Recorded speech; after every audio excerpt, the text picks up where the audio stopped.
చెక్కిట చేయి చేర్చుకుని గడపలో కూర్చునున్న భార్యను చూస్తే దుఃఖం ఆగలేదు నారాయణకి. రోజు ఆ వేళకి కసు ఊడ్చి ఆవు దగ్గర శుభ్రం చేసి పాలు కూడా పిండేస్తుంది. అటువంటిది ఆ రోజు అసలు ఏ పని చేయలేదు. మొహం కూడా కడిగినట్లు లేదు. మూర్తి భవించిన శోకదేవతలా ఉంది సుబ్బమ్మ.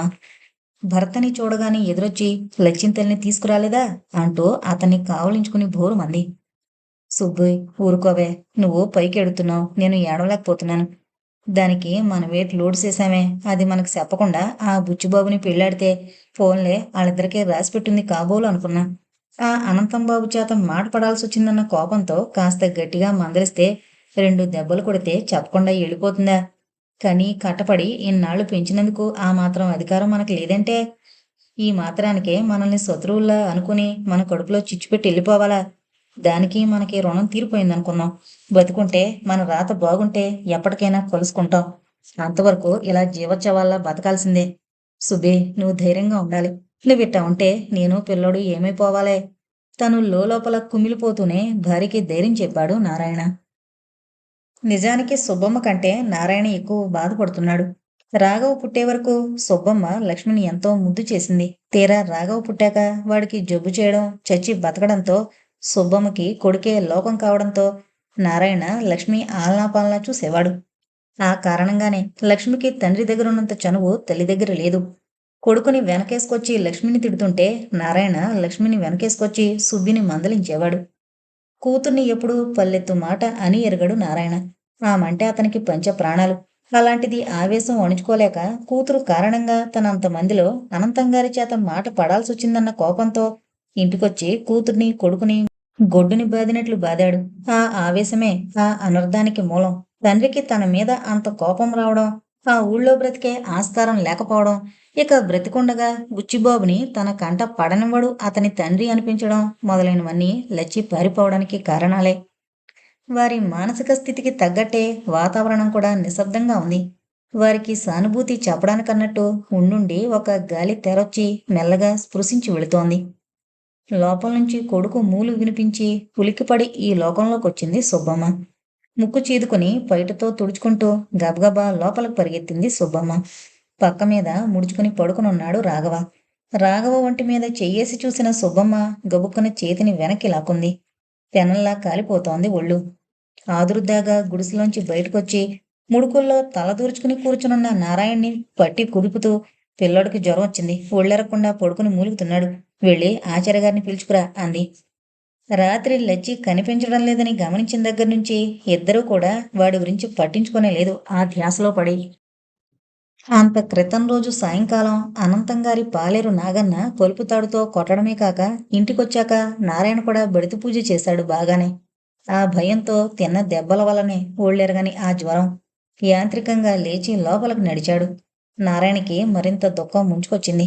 నా చేతులు ఇరిగిపోను అంటూ తనని తానే తిట్టుకున్నాడు కొడుకు వంటి మీదున్న వాతల్ని చూసి. సుబ్బమ్మ 2 చింకి దుప్పట్లు తీసి రాఘవ కప్పింది. రాఘవ రాత్రి ఏడ్చి ఏడ్చి పడుకున్నాడేమో, కన్నీటి చారికలు అలాగే ఉన్నాయి. నారాయణ ప్రేమగా కొడుకు చెంపల మీద కన్నీటి చారల్ని, పీకుపోయినట్లున్న ముఖాన్ని, ఉబ్బి ఉన్న కళ్ళని స్పృశించాడు. ఒత్తుగా ఉన్న జుట్టులోకి వేళ్లు జొనిపి నిమిరాడు.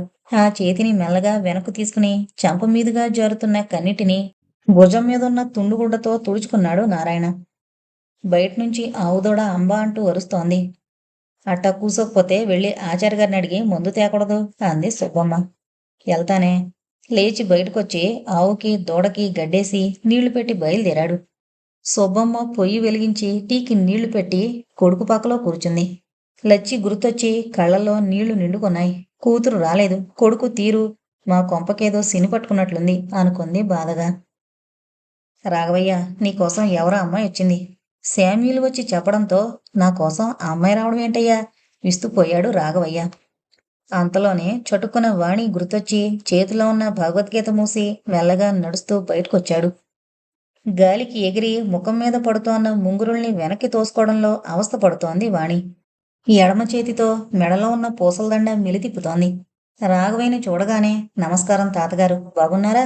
చిన్నగా నవ్వుతూ దగ్గరకొచ్చింది వాణి. ఏదో ఇలా ఉన్నానమ్మా, రా ఏంటిలా వచ్చావు అంటూ పూల మొక్కల మధ్యలోకి నడిచాడు. ఈ పక్క సందులో మా స్నేహితురాలుంటే వాళ్ళ ఇంటికొచ్చాను. ఇంటికెళుతూ మీరెలా ఉన్నారో చూసి వెళదామని ఇలా వచ్చాను అంటూ రాఘవయ్యకి ఎదురుగా కూర్చుంది వాణి. తలంటుకున్న తల, గాలికి ఎగురుతున్న ముంగురులు, చిరునవ్వు నర్తించే పెదవులు, మబ్బుల మాట్నుంచి అప్పుడప్పుడు తళుకుమనే నక్షత్రాల్లా అప్పుడప్పుడు మెరిసే పళ్ళు. కట్టుకున్నది సాదా చీరే అయినా కొందనపు బొమ్మలా ఉంది వాణి. ఎప్పుడో యాదృచ్ఛికంగా కలిసిన తనని గుర్తుపెట్టుకుని యోగక్షేమాలు కనుక్కోవడానికొచ్చిందని జ్ఞాపకం రాగానే ఆమె పట్ల అంకురించిన అభిమానం రెట్టింపయింది రాఘవయ్య మనసులో. కాలు నొప్పి ఇంకా తగ్గలేదా తాతగారు? పూర్తిగా తగ్గలేదమ్మా. ఇక్కడికిక్కడ పర్వాలేదు కానీ ఎక్కువ దూరం నడవలేకపోతున్నాను. అందుకే అటువైపు మళ్ళీ రాలేదు అన్నాడు రాఘవయ్య. ఈ మాత్రమైనా లేచి తిరుగుతున్నారు, నయం కదూ. అప్పుడు మిమ్మల్ని చూస్తే నాకు చాలా భయం వేసింది తెలుసా? భయంతో రెపరెపలాడుతున్న ఆమె కళ్ళను చూస్తే భలే ముచ్చటేసింది అతనికి. పిచ్చి తల్లి, ఈ ముసలాడి మీద నీకెందుకమ్మా ఇంత అభిమానం అంటుంటే రాఘవయ్య గొంతు వణికింది. ఇప్పుడు నేను చేసిందేముంది తాతగారు? బిడియంగా అంది వాణి. ఈ రోజుల్లో ఎవరి పనులు వాళ్ళవే కాని ఈ మాత్రమైనా చేసేవాళ్ళు ఎవరున్నారమ్మా? నిజమేలండి. కాసేపు కూర్చుని తమ కుటుంబం కబుర్లు అవి ఇవి చెప్పి వెళ్ళొస్తాను తాతగారు అంటూ లేచి చీరకుచ్చెళ్ళు సరిచేసుకుని బయలుదేరింది వాణి. కబుర్లు చెప్తూ మెయిన్ గేట్ వరకు సాగనంపాడు. మిత్రుడు సోమయాజులతో కలిసి ఆశ్రమంలో అడుగు పెట్టాడు రాఘవయ్య. ఆ ఆశ్రమ ప్రాంగణంలో అడుగు పెట్టగానే తను ఇంతకాలం దేనికోసమై ఎదురు చూస్తున్నాడో ఆ ప్రశాంతత, ఆ మనశ్శాంతి తనకి లభ్యమైనట్లు అనుభూతి చెందుతాడతను. అందుకే తరచుగా అక్కడికి వెళుతుంటాడు. పచ్చని పెద్ద పెద్ద చెట్ల మధ్యలో వృత్తాకారంలో ఉన్న ఆ కుటీరం ఆశ్రమం. అక్కడ ఉన్నంతసేపు చిన్నతనంలో తను ఆడిపాడిన తన ఊరు జ్ఞాపకం వస్తుంటుంది. మనసు నిర్మలంగా ఉంటుంది. నిర్మలమైన ఆ మనసుతో కొంతసేపైనా దైవ సాన్నిధ్యంలో ఆధ్యాత్మిక చింతనతో గడపాలని జిజ్ఞాసతో ఆ ఆశ్రమానికి వెళుతుంటాడతను. ఇటీవల కాలంలో కాలు నొప్పి మూలంగా ఎక్కువ దూరం నడవలేక దగ్గరలో ఉన్న ఆ ఆశ్రమానికే తరచుగా ఇంచుమించుగా రోజూ వెళుతున్నాడు. ఏదో తన్మయభావం ఆవహిస్తుండగా మెల్లగా అడుగులేసుకుంటూ సోమయాజులు వెనక లోపలికి నడిచాడు. పచ్చని పసిమితో మిలమిల్లాడుతున్న శరీరఛాయ, బారెడు పొడవున్న గెడ్డం, 50 ఏళ్లు పైబడిన నెరవక నల్లగా నిగనిగలాడుతూ భుజం మీదకి పరుచుకునున్న పొడువాటి కేశాలు, జ్ఞానదీప్తితో మిలమిలా మెరుస్తున్న కళ్ళు, ప్రశాంతతను ఆత్మీయతను కురిపించే చల్లని చూపులు, దైవత్వం ఉట్టిపడుతోన్న వదనార విందం, దృఢంగా బలంగా ఉన్న శరీరం, మెడలో రుద్రాక్ష మాలలు, నుదుటి మీద విభూది రేఖల మధ్య శ్రీచందనం, ఆ మధ్యలో కుంకుమ బొట్టు. ఎంత చూసినా తనివి తీరడం లేదు. ఇంకా ఇంకా మళ్ళీ మళ్ళీ చూడాలనిపించే సుందర రూపం స్వామీజీది. మృదు మధురమైన గొంతు విప్పి ఆయన చెప్పే మాటలు రసగుళికల్లా అమృతపానం చేస్తున్నట్లు అనిపిస్తున్నాయి. రాఘవయ్య వైపు చూసి కూర్చోమన్నట్లు చెయ్యూపి తన ఉపన్యాసాన్ని కొనసాగించారాయన. తను కూర్చుని స్వామియాజుల్ని కూడా కూర్చోమని చోటు చూపించి స్వామీజీ వైపు తిరిగి ఆయన చెప్పే మాటల్ని వినడంలో నిమగ్నమయ్యాడు రాఘవయ్య. నిజమైన సత్ప్రవర్తన కలిగిన మనిషి లోకపూజితుడు. అతడు సంఘానికి శిరోభూషణం. అతడే నిజమైన భక్తుడు, పూజ్యుడు, పండితుడు. సత్ప్రవర్తన మానవ జీవితానికి అక్షయమైన ప్రశస్తమైన భూషణం. సద్వర్తన గల మానవుని సమీపాన గల వస్తువులు కూడా నిత్య నూతనంగా ప్రకాశిస్తూ ఉంటాయి. ఎన్ని సంపదలున్నా, భోగ భాగ్యాలున్నా, భార్య పుత్రులు అన్నీ ఉన్నా సత్ప్రవర్తన అనే సంపద లేకపోతే ఆ వ్యక్తి జన్మ వ్యర్థమైనట్లే. సచ్చరిత్రుడు జీవన్ముక్తుడు. ఆచంద్ర తారార్కము అతని జీవితం ప్రకాశవంతంగా, నిష్కళంకంగా నిలిచుంటుంది. వ్యక్తి యొక్క వికాసానికి, కుటుంబం యొక్క అభివృద్ధికి, దేశ ఔన్నత్యానికి, మోక్ష ప్రాప్తికి కూడా ఈ సచ్చరిత్రమే మూలం. ఈ సత్ప్రవర్తనే ధర్మార్థ కామ మోక్షాలైన 4 పురుషార్థాలు సాధించుకోవడానికి ఆధారభూతం అవుతుంది. ఒక్క మాటలో చెప్పాలంటే మానవుని సదాచార సంపదలలో ఈ సత్ప్రవర్తనకే ప్రథమ స్థానం ఇవ్వబడింది. శ్రీకృష్ణుని భగవద్గీత, బుద్ధుని ధర్మప్రదము, జీసస్ బైబిలు, మహమ్మదు ఖురాను అన్నీ కూడా సత్ప్రవర్తనకి ప్రాముఖ్యం ఇచ్చినట్లు తెలుపుతున్నాయి. సత్ప్రవర్తనను ప్రేమించిన మనిషి జాతి, రాష్ట్రము, దేశము మహోన్నత స్థితిని పొంది, సత్ప్రవర్తన అలవరుచుకోలేని మనిషి జారుడై, చోరుడై, ఉచ్చనీచాలు లేని అజ్ఞానాంధకారంలో కూరుకుపోయి ఊపిరాడక గిలగిల్లాడుతూ చివరికి నికృష్టపు చావుకు గురై నరకానికి వెళతాడు. అడుగడుగున కుత్సితము, కుతంత్రము, స్వార్థపరత్వం నిండి ఉన్న ప్రస్తుత సమాజంలో సచ్ఛీలత గురించి ఆలోచించడానికి కూడా ఓపిక, తీరిక ఉండడం లేదు. తాను వలచిందే రంభ, తాను ములిగిందే గంగ అన్నట్లు తాము చేసిందాన్ని అందరూ హర్షించాలి, అనుసరించాలి. తాము నమ్మిందాన్ని అందరూ నమ్మాలి. శభాష్ అని మెచ్చుకోవాలి. గోరంతల్ని కొండంతలుగా చెప్పుకుని పొగడాలి. అప్పుడే ఎదుటి మనిషి తనకి అవసరమైన సహాయాన్ని ఆ వ్యక్తి నుంచి పొందగలుగుతాడు. ఇది నేటి సమాజపు రీతి. ఇది చివరికి ఏ స్థితికి దిగజారుతుందో ఆలోచిస్తుంటే భయంకర, దుష్ట, విషపూరిత, దుర్గంధపూరితమైన సమాజ స్వరూపం నా కళ్ళ ముందు నిలిచి నా మనసుని కల్లోలపరుస్తుంది. కాబట్టి మిత్రులారా, మీరందరూ సచ్ఛీలతను పాటించి సుఖశాంతులు పొందండి. ముక్తి మార్గంలో పయనించి తరించండి. భగవంతుడు సదా మిమ్మల్ని కాపాడుగాక. సర్వేజన సుఖినో భవంతు. అభయహస్తం చూపి ధ్యాన నిమగ్నులైనట్టు కళ్ళు మూసుకున్నారు స్వామీజీ. అంతసేపు అవిరామంగా ఉపన్యసించిన అలసట అనేది కనిపించడం లేదు ఆయన ముఖంలో. అదే ప్రశాంతత, అదే నిశ్చలత, అదే చిరునవ్వు. ఎన్నో ఏళ్ల తపస్సుతో గాని అటువంటి స్థితి సాధ్యం కాదు. పూర్వజన్మ సుకృతం కూడా తోడవ్వాలి. అన్ని భవబంధాలను, ఆవేశ కావేశాలను, ఐహిక సుఖాలను జయించగలగాలి. కామ క్రోధాలను విసర్జించగలగాలి. అప్పుడే భగవంతుని కృపకు పాత్రుడు కాగలడు. ఆయన ధ్యానంలో కాలం గడుపుతూ చివరికి ఆయనలోనే ఐక్యం కాగలుగుతాడు. ఆలోచిస్తూ కూర్చున్న రాఘవయ్య అందరూ వెళ్ళిపోయాక స్వామియాజులు పిలుపుతో లేచాడు. కాలు తిమ్మిరెక్కినట్లనిపించి కాలు గట్టిగా జాడించాడు. చట్టలో కలుపుమంది. బాధగా మూలిగాడు. 2 నిమిషాలాగి తేరుకున్నాక ధ్యానముద్రలో ఉన్న స్వామీజీకి మరోసారి నమస్కరించి మెల్లగా బయటకు నడిచాడు రాఘవయ్య. అతన్ని అనుసరించాడు స్వామియాజులు. స్వామీజీ చెప్పిన విషయాలు మననం చేసుకుంటూ తమ నివాస గృహం చేరుకున్నారిద్దరు. బయట నుంచి కలకలం వినిపించి అప్పుడే నిద్రలోకి జారుకున్న రాఘవయ్య దిగ్గున లేచి కూర్చున్నాడు. మనసు కీడుని శంకిస్తుండగా లేచి బయటకొచ్చాడు. వరండాలో ఒకచోట అందరూ గుంగుడున్నారు.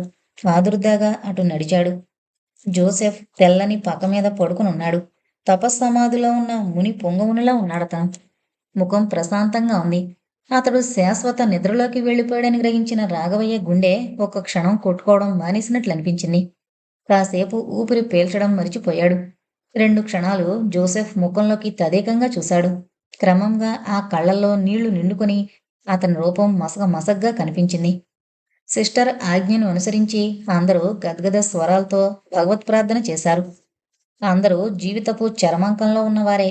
శవాన్ని ఇంకా ఎక్కువసేపు ఉంచిన కొద్దీ వారి అందరిలో మృత్యుభయం మరింత ఎక్కువ కావడం తప్ప ప్రయోజనం ఉండదు.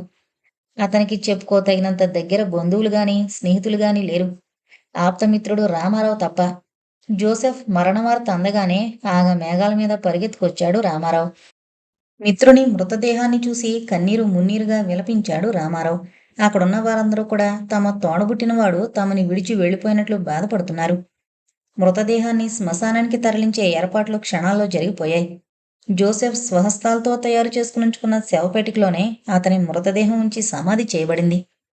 అందరూ 2 నిమిషాలు మౌనంగా నిలబడి అతని ఆత్మశాంతికి ప్రార్థన చేసి తమ నివాసానికి తిరిగొచ్చారు. స్నానాలు చేసి తలోమూల చేర్లబడి కలతబారిన మనసుతో దైవ ప్రార్థన చేస్తూ గడిపారు. ఆ రాత్రి ఎవరికీ తిండి తినాలని లేకపోయినా సిస్టర్స్ బలవంతంతో ఇంగిలిపడి లేచారు. రాఘవయ్యకి సన్నగా గుండెల్లో నొప్పిగా అనిపించి అరచేత్తో రుద్దుకుంటూ కళ్ళు మూసుకుని కూర్చున్నాడు. పండిపోయిన ఆకు ఏ సమయంలో అయినా రాలక మానదు అని తెలియని విషయం కాదు. జీవితం క్షణభంగురమని, గమ్యం చేరగానే దిగక తప్పని ప్రయాణం వంటిదని అందరికీ తెలుసు. అయినా బ్రతుకు మీద తీపి. తన చుట్టూ అల్లుకొనున్న అనుబంధాలు వెనక్కి లాగుతుంటాయి. ఎప్పటికప్పుడు బ్రతుకు మీద ఆశను పునర్జీవింపజేస్తుంటాయి. మృత్యువుకు పసివారని, వృద్ధులని తారతమ్యాలుండవు. ఎప్పుడైనా ఎవరైనా ఏ క్షణంలోనైనా మృత్యు పిలుపుకు సంసిద్ధులే ఉండాలి. ఈ జీవితం బుద్భుద ప్రాయం. మరుక్షణం మనది కాదు అనుకుని మృత్యువుకి భయపడకుండా ఎప్పటికప్పుడు ఏ క్షణానికా క్షణం దైవచింతనతో జీవితాన్ని చరితార్థం చేసుకోవాలి. శైశవంలో తెలియనితనం వల్ల, శక్తి లేకపోవడం వలన, తర్వాత చదువు మీద, ఇతర సుఖాల మీద కలిగే వ్యామోహాల కారణంగా ధర్మమేదో తెలుసుకోలేకపోవడం, విషయవాంఛలకు లోను కావడం వలన భగవద్ధ్యానం వైపుకే దృష్టి మళ్ళదు. దున్నపోతు గంటల చప్పుడు వినిపిస్తోన్న సమయంలో మృత్యుభయం తప్ప మరో ధ్యాస ఉండదు. అప్పుడు ఎవరూ కాపాడలేరు కాబట్టి ఎప్పటికప్పుడు భగవన్నామస్మరణంతో మోక్ష మార్గానికి సోపానాలు వేసుకుంటూ ఉండాలి. స్వామీజీ గారి మాటలు గుర్తుకొచ్చాయి రాఘవయ్యకి. తను చావుకి భయపడుతున్నాడా? లేదే. అసలింకా ఇలా ఎంతకాలం బ్రతకాలా అనే తను బాధపడుతున్నాడు. మరి జోసెఫ్ చావు తననింతగా కలవరపరుస్తుందేమిటి? తనలో ఇంత అలజడిని రేకెత్తిస్తుందేమిటి? జోసెఫ్ తనకి ఆత్మీయుడు కావడం వలన? ఇన్నాళ్లుగా ఇద్దరూ ఒకే చోట ఉంటూ ఒక కుటుంబంలోని వ్యక్తుల్లా కలిసిమెలిసి ఉన్నందువలన? కావచ్చు. ఇవాళ జోసెఫ్ అయ్యాడు. రేపో ఎల్లుండో తనకి తప్పదు. చచ్చిపోయినా తన కోసం బాధపడేవాళ్ళెవరూ లేరు. ఎంత తొందరగా పోతే అంత హాయి. చావును గురించి తను బాధపడాల్సిన పనిలేదు. ఆ సమయం కోసం ఎదురుచూస్తూ కాలక్షేపం చెయ్యాలి తప్ప. అనుకున్నాక రాఘవయ్య మనసులో అలజడి తగ్గి కుదుట పడింది. జోసెఫ్ ఆత్మశాంతి కోసం భగవంతుణ్ణి మరోసారి ప్రార్థించి పడకల మీద వాలాడు. జోసెఫ్ మాటలు, అతని అలవాట్లు గుర్తు చేసుకుంటూ అర్ధరాత్రి దాటాక ఎప్పుడో నిద్రపోయాడు రాఘవయ్య. కొడుకు, కోడలు వస్తే వారితో కాసేపు కబుర్లు చెప్పి వారిని సాగనంపుతూ గేటు వరకు వచ్చాడు రాఘవయ్య. వాళ్ళు వెళ్ళిపోతుంటే తనని ఒంటరివాణ్ణి చేసి వెళ్ళిపోతున్నట్లు ఒక్క క్షణం బాధపడినా ఎవరికెవరు ఈ లోకంలో అనుకుని నిర్లిప్తంగా నవ్వుకున్నాడు తనలో తనే. వాళ్ళు కనుమరుగయ్యాక వెనుతిరగబోతూ రోడ్డుకి అవతల వైపు కబుర్లు చెప్పుకుంటూ నడుస్తోన్న యువతి యువకులను చూసి అలాగే నిలబడిపోయాడు. నోటికి చెయ్యి అడ్డు పెట్టుకుని నవ్వుతూ యథాలాపంగా తల తిప్పి చూసిన వాణి తమ వైపు చూస్తున్న రాఘవయ్యను చూసి గతుక్కుమంది. మరుక్షణంలోని ఏమనుకుందో గాని చిన్నగా నవ్వుతూ నమస్కారం తాతగారు అంది. రోడ్డు దాటి యువతల పక్కకొచ్చి. ఆమె మాటకి బదులివ్వకుండా ఆమె వెనక నిలబడున్న యువకుని వైపు తేరిపారా చూశాడు రాఘవయ్య. ఏంటి తాతగారు అలా చూస్తున్నారు? మీ ఒంట్లో కులాసాగా ఉంటోందా? రెట్టించేసరికి దృష్టి మరల్చి, అలాగే ఉందమ్మా. ఏంటిలా వచ్చావు? అతనెవరు? అతనా? అతను నా ఫ్రెండ్ తాతగారు. పేరు అనంత్. బీకాం చదువుతున్నాడు. తడబడుతూనే పరిచయం చేసింది. నమస్కారం తాతగారు. చేతులు జోడించి నమస్కరించాడు అనంత్. రండి లోపల కూర్చుందాం అంటూ లోపలికి నడిచాడు. అతన్ని అనుసరించారిద్దరు. ముగ్గురు వరండాలో ఉన్న కర్ర సోఫాలో కూర్చున్నారు. ఇటెక్కడికమ్మా బయలుదేరారు? ఊరికే కాసేపు తిరిగొద్దామని బిడియంగా అంది వాణి. వాణి, నేను వెళ్ళొస్తాను. ఫ్రెండ్ నా కోసం ఎదురు చూస్తుంటాడు. వస్తానండి. నమస్కారం అంటూ సమాధానం కోసమైనా ఎదురు చూడకుండా వెళ్ళిపోయాడు అనంత్. ఏమ్మా, పెద్దవాణ్ణి అడుగుతున్నానని అనుకోకు గాని నువ్వు అతనితో ఇలా తిరుగుతుంటే మీ వాళ్ళు ఏమీ అనరా నిన్ను? రాఘవయ్య ప్రశ్నకి ఉలిక్కిపడి తలెత్తి చూసింది వాణి. అంతవరకు పళ్ల మధ్య నలుగుతోన్న చైను చటుక్కున జారిపోయింది. వాణి నుంచి అంతకు మించి ఏ సమాధానం రాకపోవడంతో, అమ్మా, పెద్దవాణ్ణి నోరారా తాతగారు అని పిలుస్తున్నావు కాబట్టి నాకు మనవరాలివి. ఒక్క మాట చెప్పనా అన్నాడు. చెప్పండి తాతగారు అంది తలెత్తకుండానే. నువ్వు వయసులో ఉన్న పిల్లవి. అతను వయసులో ఉన్న కుర్రాడు. మగవాడు కనుక అతనికేమీ నష్టం లేదు. కానీ ఆడపిల్లవి. నీ భవిష్యత్తుకే దెబ్బ కదమ్మా ఈ తిరుగుళ్ళు అన్నాడు మందలిస్తున్న ధోరణిలో. మేమిద్దరం పెళ్లి చేసుకోవాలనుకుంటున్నాం. మరి ఆలస్యం ఎందుకమ్మా? మీ వాళ్ళతో చెప్పకపోయావా? నాకు ఒక అక్కుంది తాతగారు. దానికి అయ్యాక చెప్పొచ్చని నసిగింది. మరి అంతవరకు ఇలా విచ్చలవిడిగా తిరుగుతుంటారా? అబ్బబ్బే, మంచి పని కాదమ్మా. మరెలా తాతగారు? పెద్దదానికి కాకుండా చిన్నదాని పెళ్ళంటే ఏమంటారోనని భయం ఉంది. మా అమ్మ నాన్న మాట ఎలా ఉన్నా మా అమ్మమ్మకి మరీ చాదస్తం. మామూలు వాటికే ప్రతిదానికి సణుగుతూ గొణుగుతూ ఉంటుంది. ఇక ఈ విషయం వింటే అసలే బతకనివ్వదు మమ్మల్ని. అది చాదస్తం కాదమ్మా. ముందు జాగ్రత్త. ఆవిడ తన జీవితంలో ఎన్నో సంఘటనల్ని చూసుంటుంది. వాటి వల్ల ఏర్పడే పరిణామాలు ఆమెను బాగా కదిలించుంటాయి. ఆ విధంగా చిన్నపిల్లలు మీరు బాధపడకూడదని ముందు జాగ్రత్త కోసం చెప్తుంటారు. అంతే తప్ప మీ మీద కోపం ఎందుకుంటుందమ్మా ఆవిడికి? అందులోనూ అసలు కంటే వడ్డీ ముద్దన్నట్లు పిల్లల మీద కంటే మనమల మీద ఎక్కువ ప్రేమాభిమానాలుంటాయి అమ్మమ్మ నాయనమ్మలకి. నిజమేననుకోండి. కానీ అందుకే ఇంక అక్క పెళ్ళయ్యాక ఈ విషయం చెప్పొచ్చునని ఆగిపోయాను. ఉహుం, కాదమ్మా, అది మంచి పద్ధతి కాదు. అసలింతకీ ఆ అబ్బాయి ఏమంటున్నాడు? అతని తల్లిదండ్రులు ఈ పెళ్లికి ఇష్టపడుతున్నారా? వాళ్ళ పేరెంట్స్ కూడా ఇంతవరకు ఈ విషయం చెప్పలేదు. అతను నన్ను తప్ప మరొకరిని పెళ్లి చేసుకోనంటున్నాడు. ఎప్పుడమ్మా? ఏ కడుపో వచ్చాక అప్పుడు నీ దారి నువ్వు చూసుకో. నీకు నాకు ఏమీ సంబంధం లేదంటే ఏం చేస్తావ్? వాళ్ళ ఊరు వెళ్ళి గప్చిప్గా వాళ్ళ నాన్న చూపించిన అమ్మాయి మెళ్ళలో తాళి కట్టేస్తే ఏం చేస్తావ్? ఈ మగవాళ్ళని నమ్మకూడదు తల్లి. వాణి కళ్ళు భయంతో రెపరెపలాడాయి. చలి జ్వరం వచ్చిందల్లా వణికిపోవడం మొదలుపెట్టింది. పిచ్చిపిల్ల, మాట మాత్రానికి ఎంత భయపడుతున్నావు? నిజంగా అలాగే జరిగితే అప్పుడు నీ గతేంటో ఆలోచించమ్మా. పోనీ నేనొచ్చి మీ నాన్నకి చెప్పనా? లాలనగా అడిగాడు రాఘవయ్య. మా నాన్న చాలా కోపిష్టి మనిషి. చంపేస్తాడు తడబడుతూ అంది. ఇంత భయం ఉన్నదానివి ఆ అనంతతో ఎలా స్నేహం చేశావమ్మా? నవ్వాడు. తాతగారు ప్లీజ్ మీరొచ్చి చెప్పి ఈ పెళ్లి కొప్పించండి అంది బ్రతిమాలుతున్న ధోరణిలో. ఊహా మాత్రానికే ఆమె ముఖం నిండా చిరుచెమటలు అలుముకున్నాయి. వాణిని ఆ స్థితిలో చూస్తుంటే చాలా జాలేసింది రాఘవయ్యకి. ముందు నేను అనంతతో ఒకసారి మాట్లాడాలమ్మా. అతను నిన్ను మనస్ఫూర్తిగా ఇష్టపడుతున్నాడనే నమ్మకం నాకు కలిగితే తప్పకుండా మీ ఇంటికొచ్చి మీ వాళ్ళని ఒప్పించడానికి ప్రయత్నిస్తాను అన్నాడు మృదువుగా. అలాగే తాతగారు, రేపు అనంతని మీ దగ్గరికి తీసుకొస్తాను, మాట్లాడండి అంది మనసు తేలిక పడగా. నువ్వు రానవసరం లేదులే, అతన్ని పంపించు చాలు. రాఘవయ్య అనగానే వాణి ముఖం చిన్నబోయింది. నువ్వు లేకపోతే స్వేచ్ఛగా మాట్లాడినట్టు నువ్వుంటే మాట్లాడ్డని నాకు అనిపిస్తోందమ్మా, అందుకే.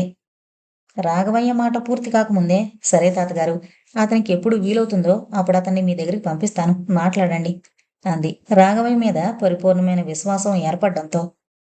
అనవసరంగా నీ విషయాల్లో కల్పించుకుంటున్నానని నా మీద కోపం రావడం లేదు కదమ్మా. అయ్యో, ఎంత మాట తాతగారు. పెద్దవారు, మంచి చెడ్లు తెలిసినవారు, ముఖ్యంగా నా శ్రేయస్సు కోరేవారు. నేను నిజంగా చాలా సంతోషిస్తున్నాను అంది మనస్ఫూర్తిగానే. మరి కాసేపు కూర్చుని చిరుచీకట్లు కమ్ముకుంటుంటే వెళ్ళిపోయింది వాణి. వెనక నుంచి ఆమెను చూస్తూ మళ్ళీ ఇదో అనుబంధం కాబోలు నిర్లిప్తంగా నవ్వుకున్నాడు రాఘవయ్య. తాతగారు, రిక్షా మెల్లగా ముందుకు నడుస్తుంటే ఆ పిలుపు విని వెనక్కి తిరిగి చూశాడు రాఘవయ్య. వాణిని చూసి రిక్షా వెనక్కి తిప్పమని వాణి నిలబడున్న ఇంటి ముందు ఆపించాడు. వాణి రిక్షా అతనికి డబ్బులిచ్చి పంపేసింది. రాఘవయ్య ఇవ్వబోతుంటే వారించి, రండి తాతగారు అంటూ లోపలికి తీసుకెళ్ళింది. అమ్మా, ఈయనే నేను చెప్పిన తాతగారు, మా అమ్మ పార్వతి పరిచయం చేసింది ఇద్దరికి. నమస్కారమండి, కూర్చోండి. చేతులు జోడించి నమస్కరించి కుర్చీ చూపించింది పార్వతి. కొంచెం బక్కపలచగా, వాణి కంటే కూడా కొంచెం పొట్టిగా ఉంది. పాపిట్లో అక్కడక్కడ జుట్టు నెరిసి ఆమెకి ఒక రకమైన వింతాందాన్ని చేకూరుస్తున్నాయి. కళ్ళు స్నేహంగా నిర్మలంగా ఉన్నాయి. పుస్తెలతాడు తప్ప ఇంకేమీ లేని మెడ బోసిగా ఉంది. ఈ ముసలాయన ఎవరా అన్నట్టు పరిశీలనగా చూస్తున్న పార్వతి కనుబొమ్మలు ముడిపడ్డాయి. రాఘవయ్య ఏం చెప్తాడోనని ఆత్రంగా చూస్తోంది వాణి. ఆమె ఆరాటాన్ని గమనించే తనలో తనే నవ్వుకున్నాడు రాఘవయ్య. అంత క్రితం రోజు సాయంకాలమే అనంతని రాఘవయ్యతో మాట్లాడమని పంపించింది.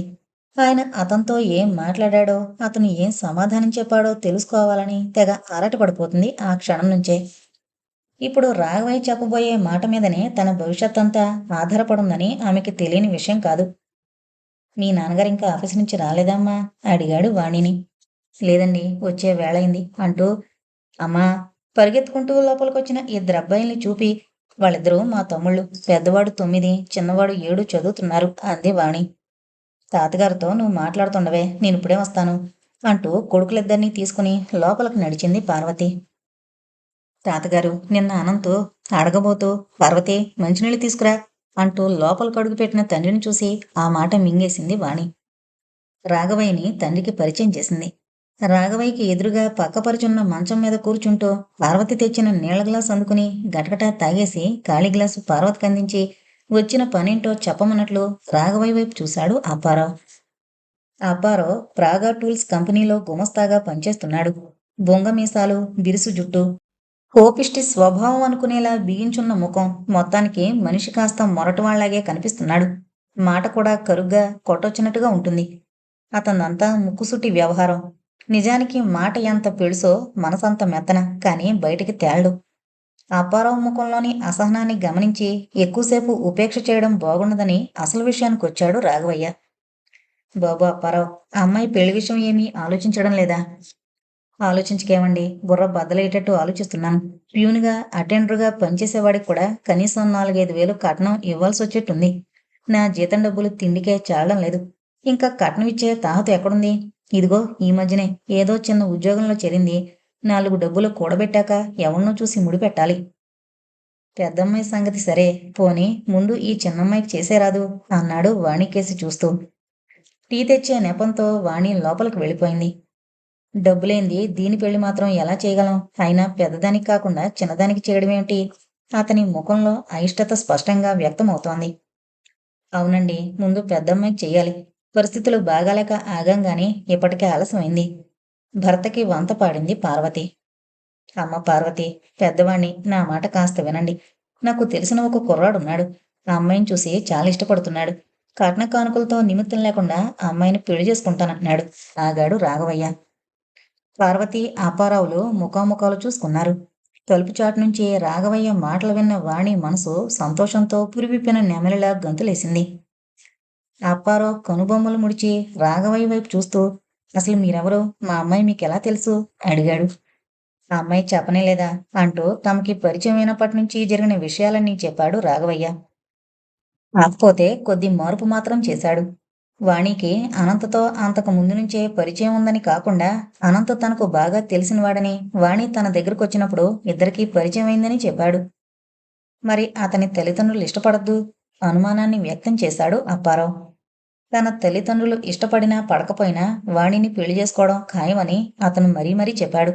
అందుచేత దానిని గురించి తీవ్రంగా ఆలోచించాల్సిన పనిలేదు. నమ్మకంగా చెప్పాడు రాఘవయ్య. మీ మాటలు నమ్మశక్యంగా లేవు. కానీ పెద్దలు, మీరు అబద్ధం చెప్తారని అనుకోలేకపోతున్నాను. నిజమే. అయినా పెద్దదానికి కాకుండా చిన్నదానికి పెళ్ళేమిటి? మా అమ్మ అసలు ఒప్పుకోదు అంది పార్వతి. ఈలోగా రాణి రాణి వచ్చింది. తండ్రిలా మొరటుగా వయసుకు మించిన పెద్దదానిలా కనిపిస్తోంది రాణి. విషయమంతా విని, అదేంటి నాన్న, నా గురించి దాని పెళ్లి ఆపడం ఏంటి? అందులోనూ కాళ్ళదొరకొచ్చిన సంబంధానికి కాదనుకునేంత తెలివి తక్కువ వాళ్ళు ఎవరైనా ఉంటారా? అతనితో ఒకసారి మాట్లాడి ఖాయం చేసేయండి అంది రాణి. టీ కప్పులతో వచ్చిన వాణి చెవి పట్టుకుని, ఏమే రాక్షసి, మాట మాత్రంగానైనా మాతో చెప్పలేదు అంది చిరుకోపం నటిస్తూ. అబ్బా, వదలవే బాబు, తాతగారు చెప్తుంటే నేను ఇప్పుడేగా విన్నాను అంది బిక్కముఖం పెట్టి. చెవి విడిపించుకునే ఆ ప్రయత్నంలో చేతుల్లో ఉన్న కప్పులు తొణికి టీ కింద పడింది. పార్వతి గబాలన కప్పులందుకుని రాఘవయ్యకొకటి, అప్పారావుకొకటి ఇచ్చింది. చాలా సంతోషం వాణి, నువ్వు చాలా అదృష్టవంతురాలివి. చెవి వదిలేసి ఆప్యాయంగా చెల్లెలి తల నిమిరింది రాణి. అక్క, నిజంగా నాకే ఇష్టంగా అనిపించడం లేదే. పెద్దదానివి, నీకు కాకుండా. నోరు మీవే. చెల్లెల్ని కసిరి రాఘవయ్య వైపు తిరిగి, తాతగారు, వీలు చూసుకుని అతను ఒకసారి ఇక్కడికి తీసుకురండి. అమ్మా నాన్న అతనితో మాట్లాడి సెటిల్ చేసేస్తారు అంది రాణి. అలాగేనమ్మా అని ఒక్క క్షణమాగి, మీ అమ్మమ్మగారు ఎవరో ఉన్నారన్నావు? సందేహంగా చూశాడు రాఘవయ్య. మా అమ్మమ్మ ఒక సంఘ సేవకురాలు. ఈ కాలనీలో ఎవరికి అవసరం వచ్చినా, వాళ్ళు పిలిచినా పిలవకపోయినా వెళ్ళి తీరాల్సిందే. పక్క వీధిలో ఒక ఆవిడ నొప్పులు పడుతుందట. ఆసుపత్రికి తీసుకువెళ్తుంటే అమ్మమ్మ కూడా వెళ్ళింది. ఆవిడ సుఖంగా ప్రసవించి ఇంటికొచ్చే వరకు అమ్మమ్మ ఇంటి ముఖం చూడదు అంది వాణి నవ్వుతూ. అలాంటి గుణం మాత్రం ఎంతమందికి ఉంటుందమ్మా? పరోపకారార్థమిదం శరీరం అన్నారు కదా పెద్దలు. ఆ పెద్దలే తనకు మాలిన ధర్మం చేయకూడదని చెప్పారు కదండి. 70 ఏళ్ల ముసల్ది, తనకే ఓపిక లేనప్పుడు వాళ్ళందరి కోసం అలా హైరాణ పడ్డం ఎందుకంటే విందు. ఆ ముసల్దాంతో మా చెడ్డ గొడవగా ఉందండి బాబు, చిరాగ్గా అన్నాడు అప్పారావు. ఆవిడికి ఇంకా కొడుకులెవరూ లేరా బాబు? అతనలా ముసల్ది ముసల్ది అంటూ ఉంటే ఆ అజ్ఞాత స్త్రీ పట్ల అమితమైన జాలి కలుగుతోంది అతనికి. వృద్ధాప్యం పాపము, పరిహాసాస్పదము అయింది కాదు. అది ప్రకృతి సహజమైంది. ఆ వయసులో వారికి ప్రేమపూర్వకమైన మాట, ఆదరణ కొండంత బలాన్నిస్తాయి. కానీ ఆ వయసులో వారి నుంచి ఆర్థికంగా గాని, శారీరకంగా గాని ఎటువంటి సహాయం లభించదు. కనుక వారి పట్ల నిర్లక్ష్యం. వారు చేసే పనులంటే విసుగు, చిరాకు, కోపం. అనుభవపూర్వకంగా గాని వారి మానసిక స్థితిని అర్థం చేసుకోలేరు. ఇంకెవరూ లేరండి. మా ఆవిడ ఒక్కతే కూతురు. పార్వతి కడుపులో ఉండగానే మా మామ పోయాడట. దిక్కులేదు కదా అన్న జాలితో ఆవిడ ఏం చేసినా భరించాల్సి వస్తోంది. పోనీలే నాయనా, ఈ వయసులో ఆవిడికి ఏదో కాలక్షేపం ఉండాలిగా తనకంటూ. ఆవిడికి ఇంకేమీ బాధ్యతలు, తాపత్రయాలు లేవు కదా అన్నాడు రాఘవయ్య. నిజమే తాతగారు, కానీ 70 ఏళ్లది. ఓపిక లేక సణుగుతూ అక్కడికి ఇక్కడికి తిరుగుతుంటే ఎక్కడైనా ఏ కళ్ళు తిరిగైనా పడిపోతుందేమోనని మా బాధ, భయం. మేమెంత చెప్పినా విందు అంది రాణి. ఓపిక లేకపోతే లేవలేకపోతే తనే ఒక చోట పడి ఉంటుంది. ఓపుకున్నప్పుడు తన ఇష్టం వచ్చినట్లు చేసుకోనివ్వండి. దాని గురించి ఇంత వాదనలెందుకు? చిరాగ్గా అంది పార్వతి. ఎంతైనా తల్లి కదా. ఆవిడ గురించి కూతుళ్ళు, భర్త పరాయి వ్యక్తితో ఆ విధంగా మాట్లాడడం ఆమెకి నచ్చడం లేదు. అవునమ్మా, చీకటి పడుతోంది. ఇంకా నేను వెళ్ళొస్తాను అంటూ లేచాడు రాఘవయ్య. రాణి ప్రోద్బలం మీద ఆ అబ్బాయిని ఒకసారి తీసుకురమ్మని హెచ్చరించాడు అప్పారావు రిక్షా ఎక్కిస్తూ.